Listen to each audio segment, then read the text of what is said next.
So this chapter is on the gas giants. You see them there. It's Jupiter on the left, and then Saturn, and then Uranus and Neptune. We'll go into them in a little bit of detail. They're the four giant planets. We call them gas giants. Really, as you'll see, they should really be called liquid giants because they have lots of liquids. As the gas gets pressurized, it becomes a liquid just below what we call the atmosphere. There are a couple of interesting things from this picture. First of all, you can see the relative sizes. Jupiter's a little bit bigger than Saturn. I think it's got about 3 times the mass. And then, of course, Jupiter and Saturn are larger than Uranus and Neptune. You can call Jupiter and Saturn sort of sibling planets, and Uranus and Neptune kind of sibling planets. You can also see that Saturn's axis is tilted. You can think of the ecliptic, the plane of the planets, as roughly speaking, that is, as a horizontal line cutting through here. And so Jupiter's rotational axis is pretty close to right on the ecliptic. Perpendicular to the ecliptic. Its equator is right on the ecliptic. Its rotational axis is perpendicular to that, obviously. Looks like Saturn was whacked somehow because its rotational axis is crooked. Neptune's, of course, you can't see. It's easy to see with Saturn, but Neptune's you can't tell because you can't see the rings. But Neptune is laying on its side, and Uranus is laying on its side, and Neptune is tilted also, but you can't see that. Neptune is slightly darker blue. We'll see that the blue, later on we'll discuss the fact that the blue in these guys is due to methane, and the browns in Jupiter and Saturn is most likely due to ammonia. So let's talk about the giant planets. This is Jupiter, Saturn, Uranus, and Neptune. And we've got 2 types of planets, the terrestrial ones, Mercury, Venus, Earth, and Mars. They're all sort of rocky and metally. And then the outer planets, which we call sometimes the gas giants or the Jovian planets after Jupiter. They're the outer planets. So if you look at the composition of the outer solar system, this is in this table right here, just the material available to make planets out there is about 75% hydrogen, 24% helium, and then ice compounds. There are no liquids in space, and so the available compounds are all in the form of ice, water ice, methane ice, ammonia ice. The generic name for ice is generally a hydrogen compound, and I know I've said already many times, these are the basic ones. These are the sort of the simplest ones and most commonly found. 0.6, 0.4, and 0.1%, and then there's 0.3% rock, and rock is basically compounds involving iron, magnesium, and silicon. And so these are astronomers use very generic names for stuff. And so iron oxide, silicon dioxide is sand, iron oxide is rust. They're things we find on the ground and on Earth, magnesium oxide and so on. So those are the available compounds. This is largely the composition of the gas giants in slightly different proportions, but as you'll see, sort of roughly that. So we're going to start talking about a little bit about the missions we've done. There are fewer missions to the outer planets, to the inner planets, but some of these I was sort of aware of when I was a kid. The Voyager, the Pioneer probes took off in the early 70s, maybe 70 or 69 or something like that, or maybe 71, I can't remember. But you can see there's a Pioneer 10 and a Pioneer 11, and they flew past Jupiter on this date in December 73 and December 74, and it was a flyby mission, right? That's where your spacecraft just goes whizzing by and takes a picture. That's the easiest type of mission to do. I'll talk about those some more in a second. And then Jupiter also got a flyby from the Voyager probes, Voyager 1 and Voyager 2. And then this Ulysses probe, which I'm not familiar with. The Galileo probe was in 95, and that was the first orbiter. So an orbiter, it's harder to do an orbiter because with an orbiter, you have to hit the brakes when you get there and then go into orbit. Furthermore, we dropped a probe into Jupiter when we did that. And then the Cassini, which was going to Saturn, did a flyby of Jupiter. And then the New Horizons, which was the first one to see Pluto, went by Jupiter in 2007. And then Juno, which is the second orbiter we put on Jupiter after Galileo, recently, and it's still there taking pictures. It's in sort of a north-south orbit of the planet, studying its atmosphere. So some of these same missions went past Saturn. The Pioneer missions, I got kind of off a little bit here. Maybe I can't do any better than that. So the Pioneer mission, Pioneer 10 didn't go by Saturn, it went off in a different direction, but Pioneer 11 did, and Voyager 1 and Voyager 2. The Pioneer missions were really trying to see, one of their things was to try to see if you could get through the asteroid belt. We didn't know, whenever you see a movie that has the asteroid belt in it, there are rocks everywhere. It turns out the asteroid belt has millions of rocks in it, but the space is so big that they're not very close together, and so we've never had a problem flying through it. You don't have to dodge asteroids or anything. They're just too spread out. The Voyager probes did flybys of Saturn, so you can look. We'll talk a little bit more about the time scale here. And then Voyager 2 went by Uranus, and so Voyager 1 went kind of, after it went through past Saturn, it kind of went out of the solar system perpendicular to the ecliptic plane. And then Voyager 2 kind of went on past Uranus and Neptune. And you can see there's some interesting things to see here. First of all, Voyager 2 was launched in 1977. They were both launched in 1977, the Voyager probes. Voyager 2 didn't get to Neptune until 1989. And that's a long time. That vehicle was in space under operation for 12 years with no repairs possible for it. And in fact, both Voyager 2 and Voyager 1 are still sending back data more than 40 years later. Here's an overview of the planets. The principal composition of them are hydrogen and helium, as you would expect, because that's what was available to make them. We'll talk about that more as we go. The outer planets also have hydrogen compounds, mostly in the form of ices. So water ice, ammonia ice, methane ice, we talked about those. Those actually, in warm areas on the planet, they appear as gases, but if they're just out in space, they're a solid or a gas. Let's see, same thing with rocks. So let's discuss for a minute I'll include that redundant word. Somehow I only see these when I'm talking about them. So I just want to sort of briefly mention these types of robotic exploration. Most of our exploration is robotic.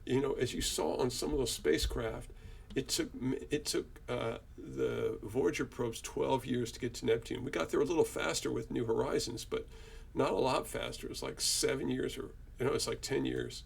Anyway, it takes a long time, so we can't do human exploration of those things. If we wanted to send someone to Neptune and back, it would take 20 years for the round trip if they didn't stop and stay at all. And so all of these explorations to the outer planets have to be, at least for now, orbiters and done with robotics. They have to be robotic spacecraft. Fortunately, our robotics are getting really good. So there are four basic types of robotic exploration, like we talked about. You can do a flyby, that's where you just go past it. You can do an orbiter, that's where you have to slow down and go into orbit around the planet as you're going. You can do a lander, that's obviously even more sophisticated. We've only done that on a few. We've done it on the Moon and Mars and a couple of asteroids. And so that's where you get out, and our landers on Mars are very sophisticated now, and they last for many years. They drive around on there and look for stuff and do experiments. So those are really very effective ways of exploring the planets. And finally, a return mission. A return mission is something that lands and then sends something back.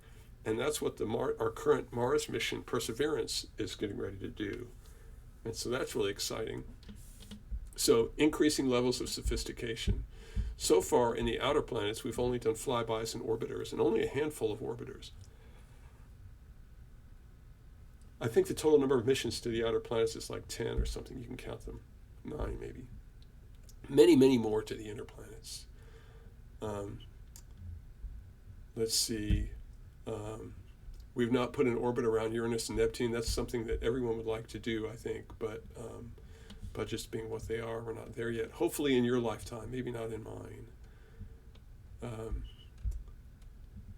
So there are many challenges to robotic exploration. Voyager 2, for example, launched in 1977 and didn't get to Jupiter until 79, and then Saturn in 81, so that's 4 years to Saturn, and then Uranus in 86, Neptune in 89.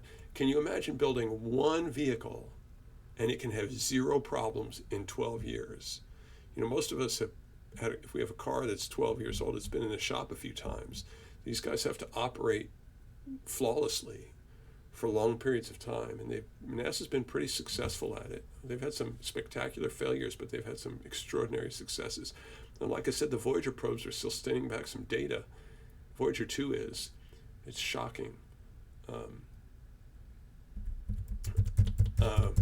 So in the outer solar system, if you're landing in the inner solar system, you can just have solar panels. But in the outer solar system, the sun is just too dim. And so you really have to use alternative power sources, and that's usually nuclear power. Most of our, like the Perseverance, is nuclear powered. The Voyager probes, which were sent in the 70s, are nuclear powered. And they're starting to lose functionality. All right, so that's a little bit about the types of exploration and some of the challenges with it. Obtaining power, having long-lasting vehicles that don't need any repairs. It's really, NASA has some serious challenges. And the European Space Agency and the Japanese Space Agency in China, many of us work together on various projects. That's a picture of hydrogen. You can see some dark and light bands. The dark bands are called belts, and the light-colored bands are called zones.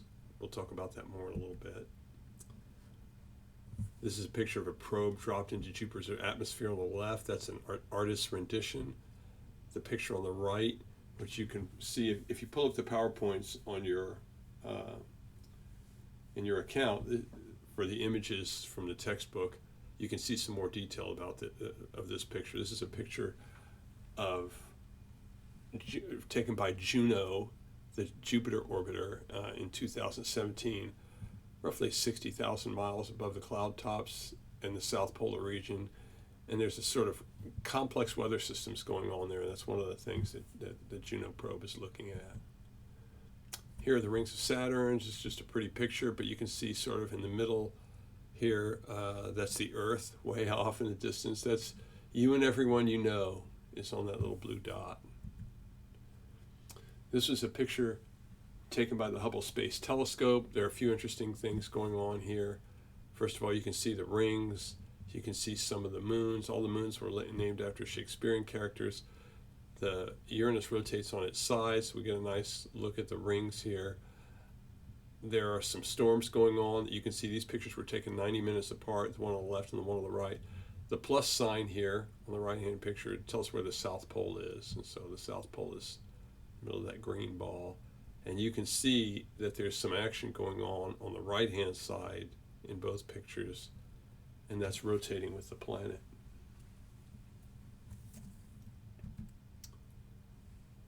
This is Uranus rotating on its side. It goes around the planet, and this does some interesting things. Uranus takes about 80 years to make one orbit, and so it's got just crazy extreme seasons. You can sort of see it's got a North Pole and a South Pole, and as it goes around here on the right, the South Pole, as it turns, is getting 100% of the light. The North Pole is getting none. So you can see this bottom picture here. It gets 42 years of no sun at the North Pole, and then 42 years of no sun at the South Pole.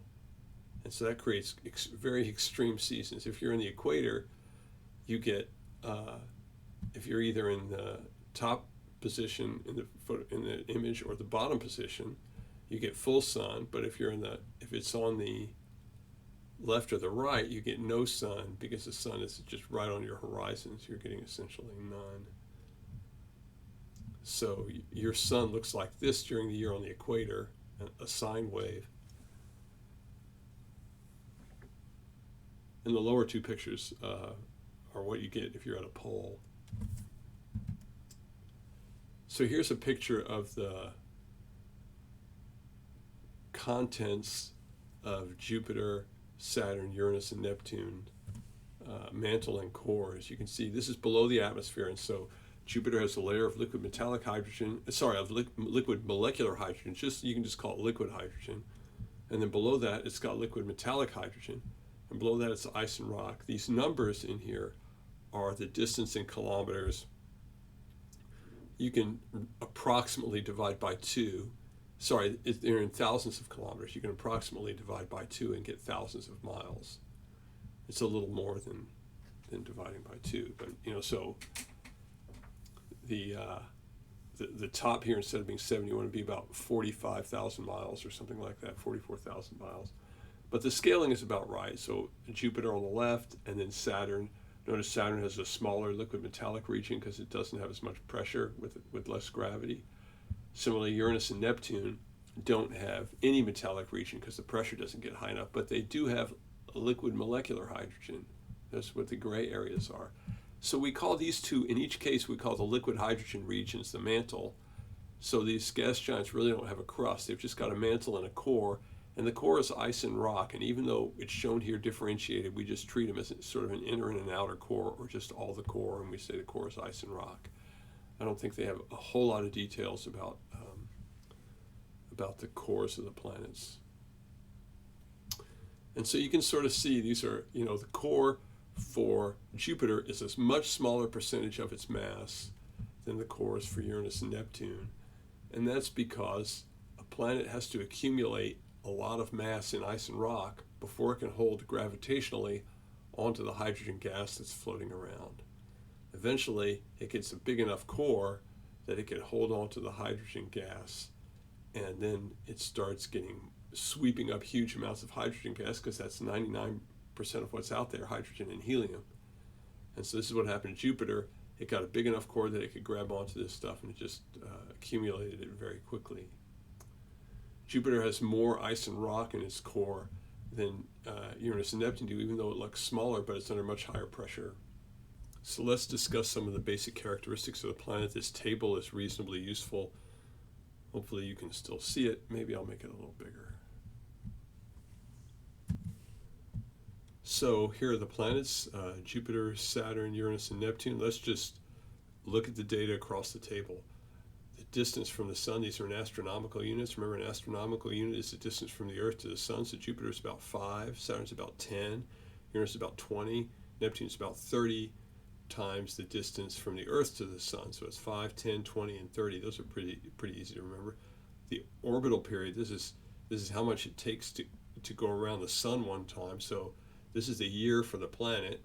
These are measured in Earth years. And so Jupiter's about 12, Saturn's about 30, Uranus is about 84, and Neptune is about 168. So it takes 165. It takes 165 years for Neptune to go around the sun one time. The diameter of these planets, this is where it starts to show. It's 142,000 kilometers for Jupiter. That's about 88,000 miles, something like that. Saturn's a little less than that, maybe 15% less. Uranus is about a third that big, and so is Neptune. So it's about what we saw in the picture. The relative masses, these are in Earth masses. So Jupiter's 318 Earth masses, Saturn is 95, or about 100, and these two guys are both around 15. The densities of the planets are interesting. Remember, the density of water is about 1 gram per cubic centimeter. Those are the units. The Earth's density, if I asked you that, would you know? It's about 5.5. And so that's somewhere between the density of rock and metal. That's where 5.5 is, rock and iron or something. Jupiter's density is 1.3, pretty close to water. Saturn is 0.7. So they say, Saturn would float in your bathtub. It's got a density less than water's. Uranus is back to about 1.3, and Neptune is about 1.6. Look at the rotation rates on these planets. So this is a day on Jupiter takes 9.9 Earth hours. A day on Earth takes how many hours? Right, 24. So even though these planets are much larger, their day is shorter. So they're spinning way faster. Right? Not only are they really big, but they're going around much more quickly. So you should have some idea of roughly what those numbers are.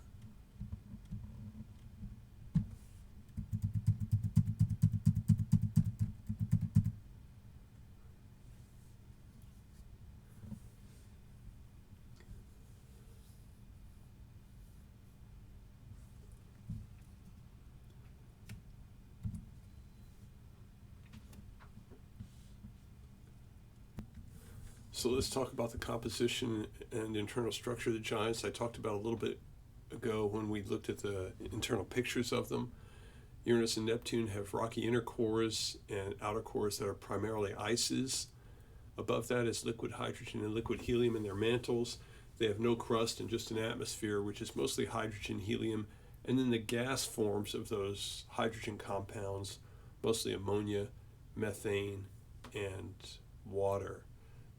For Uranus and Neptune, the blue color they get comes basically from the methane in their atmosphere, and we'll talk about that some more in a minute.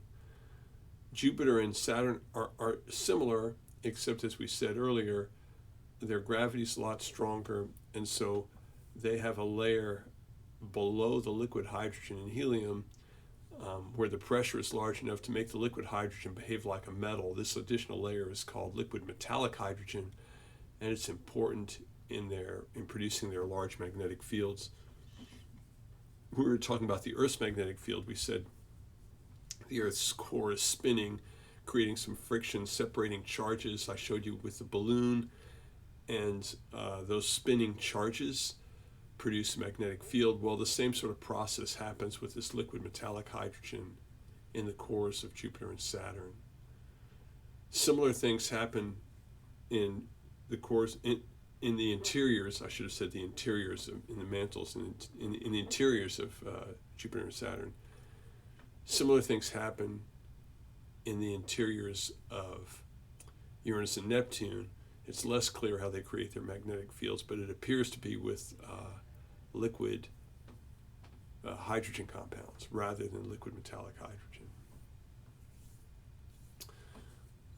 Talking about the internal heat, most of these, so the Earth gets lots of its surface heat from the sun. The vast majority of the Earth's surface heat comes from the sun. These guys are way far from the sun. Most of their heat comes from inside, or I shouldn't say most, maybe half comes from the sun at the atmosphere, say. They don't have a surface really, but at the atmosphere. And half comes from inside the planet. And that's because they're big and they're hot on the inside from contraction. The giant planets gain most of their internal heat from formation as they contracted. When you think of a giant planet contracting, you can think of things just falling out of the sky and gaining speed. As things fall inward due to gravity, they gain energy, and that heats things up. And so there's a lot of matter in those planets, and so they received a lot of heat as they formed. And a lot of that heat still remains, and so heat moves outward from the inside of the planets. Some are still contracting a little bit, Neptune in particular. They're also still chemically differentiating a little bit. Since they're liquid, if you drop a piece of metal, it'll sink to the bottom. And they're still being stirred a little bit. So helium is a little denser, liquid helium is a little denser than hydrogen, and there are processes that are going on where helium is sort of raining out of the atmosphere and stirring the interior of the planet, heating it up. So they're all generating internal heat and the heat flows outwards, so they heat their atmospheres that way.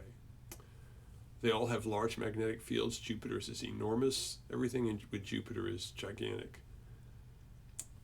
It's due to their rapidly rotating interiors. They all have very short days, as we noticed at the top in that table. And so they all generate very strong magnetic fields. And those magnetic fields affect the things around them, including the solar wind from the sun. The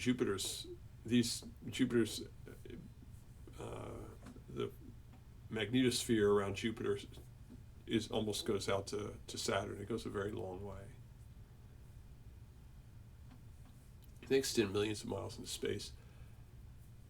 As with the Earth, the axis of the magnetic field in these planets is not exactly aligned with the rotational axis. Remember, Earth's magnetic fields, if you use north on a compass, that isn't exactly the same thing as the north on the rotational axis. I always assume Santa Claus lives on the rotational axis north. Well, the compass north points about 7 degrees off of that on the Earth. And it's different. They don't point the same on the giant planets either. Jupiter's is about 10 degrees off. Uranus and Neptune are crazy off. They're like 55 and 60 degrees off. It's not well understood, but there's some suspicion that Uranus in particular had a massive collision of some kind, and that's why it's rotating on its side, perhaps.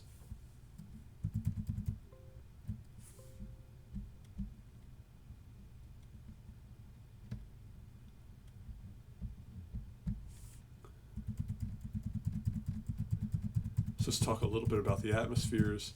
The atmospheres on all the planets are mostly hydrogen and helium. There's small amounts of ammonia and water, and those in some ways give them their color. The atmospheres of Jupiter and Saturn get considerable heat from inside the planet. As I was saying earlier, this leads to convection currents and stuff like that. Uranus and Neptune are also that way. Ammonia is responsible for the brown colors on Jupiter and Saturn, and methane is responsible for the blue, it appears, on Uranus and Neptune. The upper clouds on Jupiter and Saturn are primarily ammonia, whereas on Uranus and Neptune they're primarily methane. In both cases the clouds appear white. You can see, for example, on Jupiter you can see alternating dark and light regions. The dark regions are called belts, and the light regions are called zones. The belts are regions where cool air is sinking, and the light regions are where warm air is rising. This also happens on the other giants, but because their pressure isn't as high, their atmosphere is less compressed, and you can't easily see it.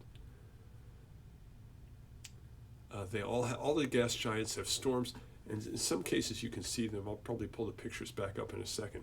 The giant red spot on Jupiter is a rotating storm that's been around since the time of Galileo.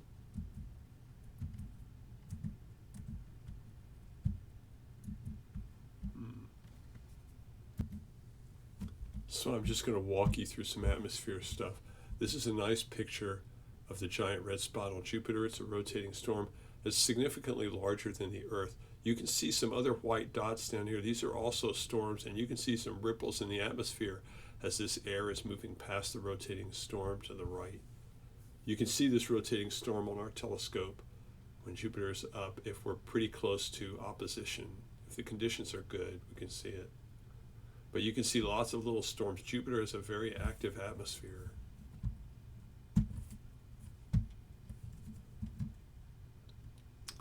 These are some images of Saturn, depending on what's going on, where it is in its orbit around the Earth. We can either see it edge on or looking from above or below the tops of the rings. These are pictures of the atmospheres, and you can kind of see that even though Jupiter is a much bigger planet, its atmosphere is very compressed, and that's because its gravity is so large. The bottom scale is temperature and the top scale is altitude, and so you can get a kind of a picture of what's going on. Notice they're all getting warmer as the altitude is decreasing. There's a lot of heat coming from the inside of the planet, and you get some hint as to what the clouds are, but again, Jupiter is just very compressed, and so we can see through it a little bit.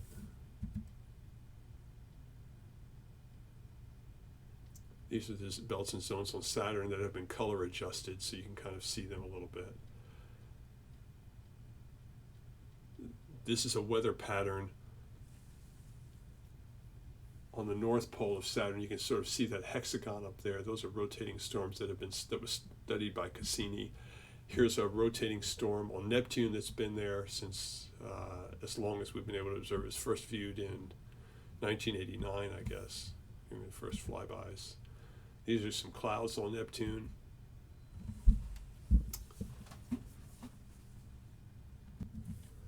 These are the east-west wind patterns on the 4 planets. Notice they're all scaled to the same size. And you can see the wind patterns, east-west, are very simple on Uranus and Neptune. And on Jupiter, they're kind of crazy. It's because Jupiter is so compressed, its gravity is so strong.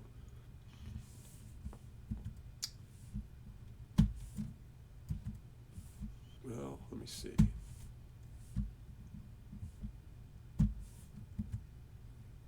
Here's some more storms on Jupiter. More storms on Jupiter. So you can see Jupiter has a very active atmosphere.